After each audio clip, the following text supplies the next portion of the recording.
commercial and property expert Kunle Barker. Welcome to both of you. Kunle, let's start with you. You've chosen a story about the news that we were waking people up to yesterday morning about Mikhail Gorbachev's passing. And today the Kremlin failing to be clear whether or not they will give Gorbachev a full state funeral, which seems such an insult if that is what happens. I think that's exactly the word I use, an insult, based on, you know, his presence in history, presiding over... Yeah, the presence in history hasn't been good for them, has it? Well, you know, we were the Soviet Union, now we're not anymore.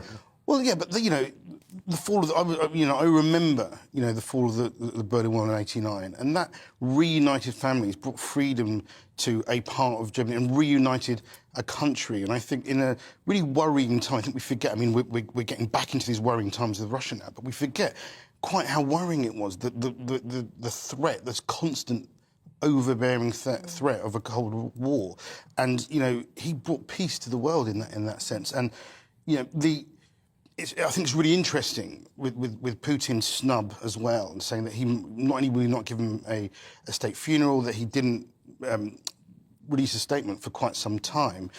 You know, well, look, I mean, Putin is in a war because of Gorbachev, really. The Soviet Union broke up under Gorbachev. Putin's trying to get it back together again, and he's invaded Ukraine as part of all that. Absolutely, absolutely. I mean, it's a really interesting sort of look into the guy's personality. He was 37 when the Berlin Wall fell, and he was in Dresden in a Stasi centre.